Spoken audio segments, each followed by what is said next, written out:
Bonjour, le thème d'aujourd'hui est la cure contre le découragement. En Néhémie 4.4, il est écrit « Nous n'arriverons jamais à reconstruire la muraille ».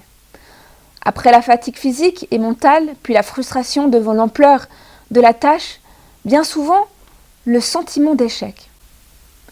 Nous n'arriverons jamais. Voici l'un des mots que nous prononçons souvent à la légère et qui trahit notre manque de confiance en Dieu et parfois même en nous-mêmes. Souvenez-vous que rien n'est impossible à Dieu. Il est écrit en Matthieu 16, 26. Tant que nous sommes en vie, le succès est possible si nous nous appuyons sur lui. L'échec n'est que temporaire et peut devenir un tremplin vers la réussite si nous le gérons bien. Nous avons souvent trois attitudes face à l'échec.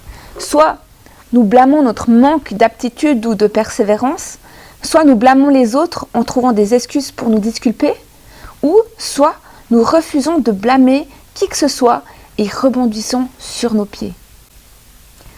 Le sentiment de peur peut aussi intervenir devant les attaques de l'ennemi.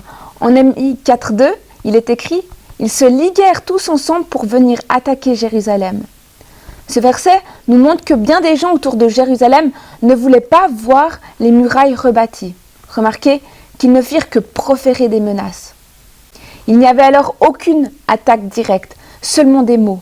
Et face à cela, nous pouvons alors nous poser la question suivante. La peur des autres n'est-elle pas irrationnelle ?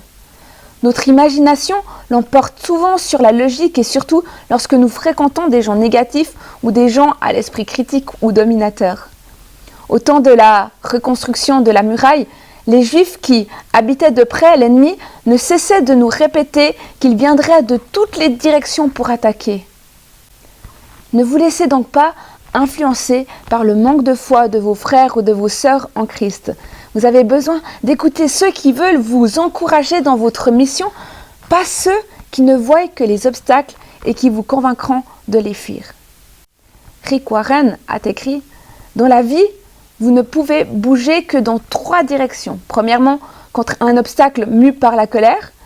Deuxièmement, loin du danger mu par la peur. Ou, troisièmement, en compagnie de quelqu'un mu par l'amour. » C'était sa parole pour aujourd'hui et à bientôt.